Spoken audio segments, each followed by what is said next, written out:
There wasn't any time to make a proper plan on how to get out of the classroom to the roof as quickly as possible. They all knew that the helicopter would be gone sooner or later and stop its search, and worse was that it was riling up the zombies even more. Not to mention it was the middle of the day and all the zombies outside could see them clearly. "We need to go now," Cheong-san said, and some of the others wanted to protest. "What about the zombies outside?" asked Hyo-rung nervously. Everyone stopped for a moment as they looked outside at the snarling faces. "We don't have a choice. What if that helicopter leaves because they couldn't find anyone alive here? There's no guarantee that they'll come back." That almost seemed to kick some of the others into gears. They looked around the room for a way out. They couldn't climb outside. There were no sheets and that would take too long, but there was another option. Go through the door. Namra and Anjo were scanning the room till their eyes fell on the TV. They turned to each other as if they had the same thought at the moment. Namra rushed to the TV looking to see if it was still working, with Soo-hyuk following behind her. It took a second or two before the TV whirled to life loudly, immediately attracting the attention of some of the nearby zombies. A lot of zombies started moving to the left side of the classroom, trying to barge in. "What's with the noise?" Junyoung shouted, trying to block the windows as fast as he could. It took a moment to click on what she was doing, but as soon as he got it, Cheong-san turned around and shouted to the others, "Everyone start building a barricade in the center of the classroom now." It was getting more chaotic as more zombies that seemed to be on the floor were gathering on the left side of the classroom, trying to get inside. Namra raised the volume on the TV to its maximum before she grabbed Soo-hyuk's hand and rushed with him over to the other side.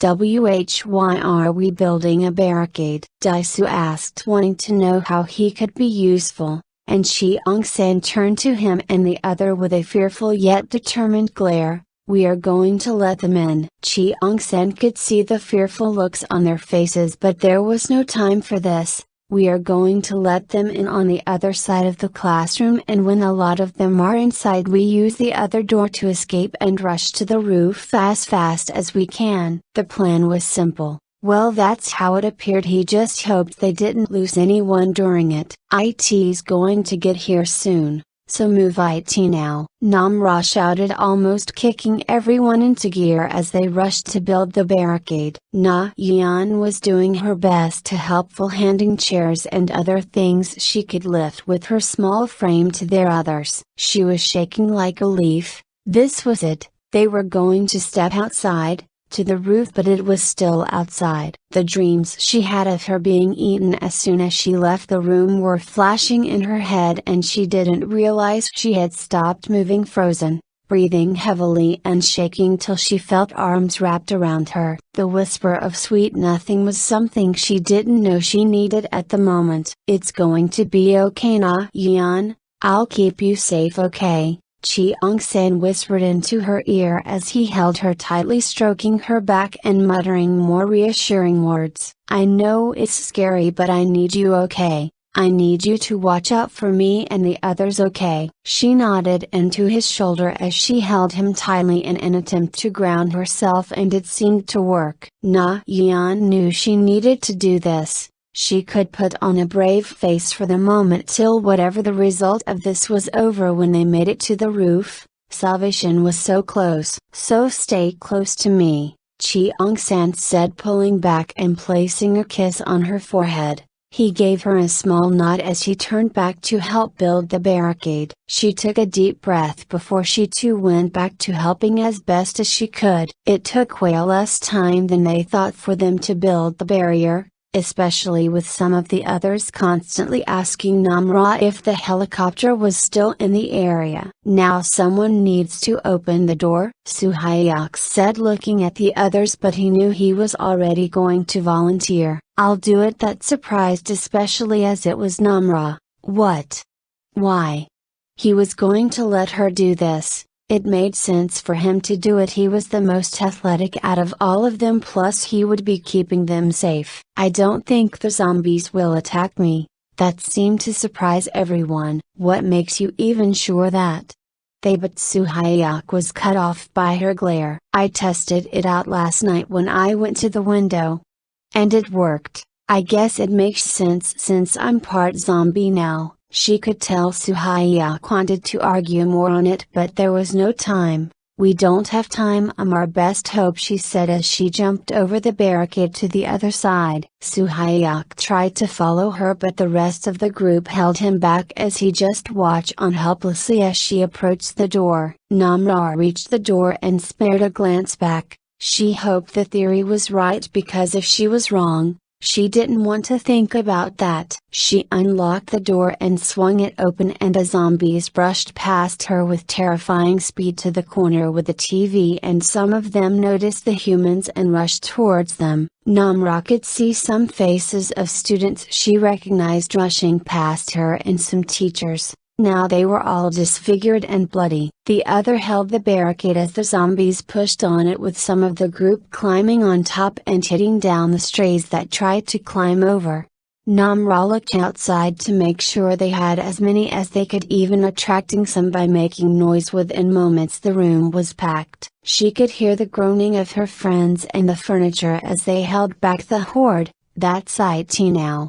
she shouted as she got outside and closed the door on the left side of the classroom, rushing to the other side. Anjo opened the door, and before long the rest of the group was rushing out with their makeshift armor worn and even more makeshift shields. It was a quick dash to the top of the roof, mostly unobstructed, without them knocking any zombies they saw down the stairs. Through it all, Cheong-san held Na-Yeon's hand firm to make sure that she kept up with the others. They got to the roof door. "It's approaching," Namra shouted to the group, and they could hear the helicopter hovering around the school. It seemed like it was looking or waiting. But the door was locked as Anjo tried to open it. "I can't open it," she shouted to the others, and Namra rushed up. "I think it needs a code," she said as she rushed to type it in. Meanwhile, on the other side of the school, Gwynam had been walking around the school feeling hungry,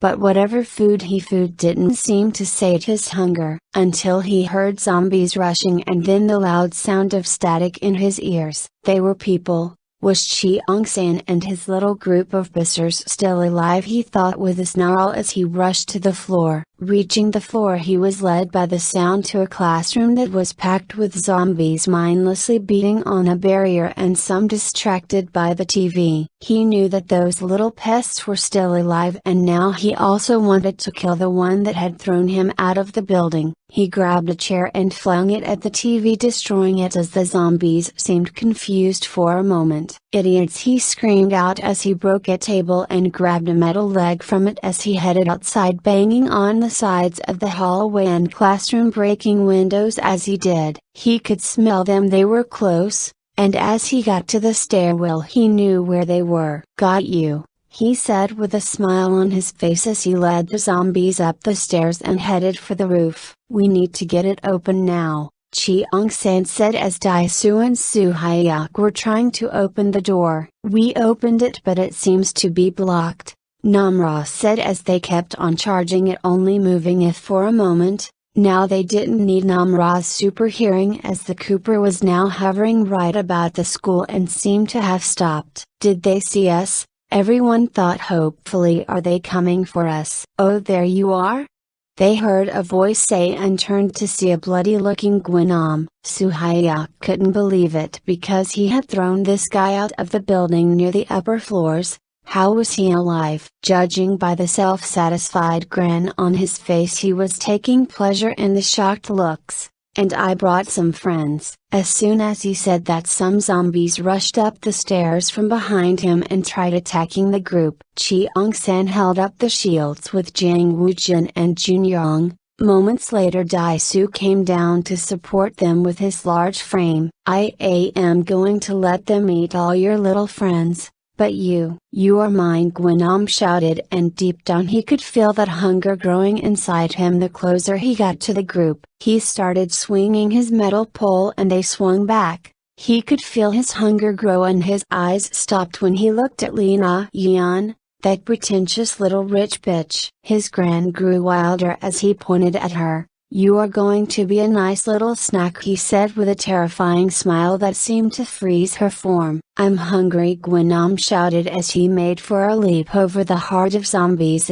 But it was quickly cut short as Cheong-san's bat met his face and sent him reeling. "Don't you dare touch her," Cheong-san shouted. Gwenom knew it took a lot to kill him now, but he could still feel pain. "Cheong-san, you bastard, I'll kill you and your little girlfriend too." They started swinging at each other, with Gwenom being knocked back every time till he felt himself get more and more frustrated. How long was Cheong-san going to keep getting away with it? He was a nobody. How could he disrespect him like this and look down on him like this? He let out a roar as he made for another lunge, and Cheong-san was ready to intercept him again, but this time Gwenom grabbed the bat with his hand. They both looked at each other, Cheong-san with a shocked look on his face and Gwenom with that terrifying smile before he shattered the bat in his grasp. Namra had been walking closely. Her friends were losing. Were they really going to die her after all they had done to get here, all that they had lost? She wasn't going to accept that, and after seemingly Gwenom's display of strength,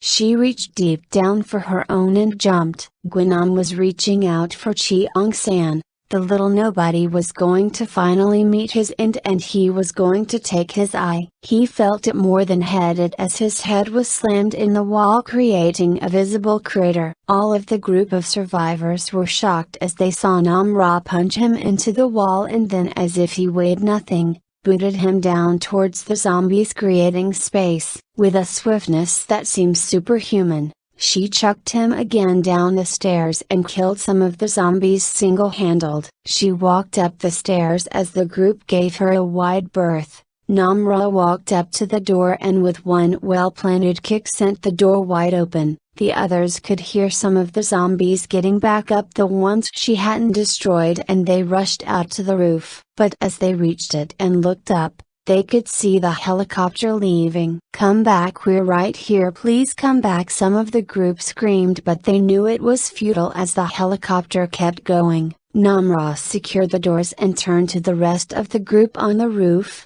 Even she didn't know she could do this. "Someone was here," Cheong-san said, his voice low, with Na-Yeon and Anjo standing beside him as they looked at the SOS symbols on the roof. "That means they locked us in there and blocked off the door," Anjo said bitterly, and Cheong-san couldn't believe it. He felt a small hand slip into his as Na-Yeon laced her fingers with him, and the thought of someone doing this to them faded. As he glanced at her, then at Anjo and the rest of the group, he gave her hand a small squeeze. All of them had made it. They hadn't lost any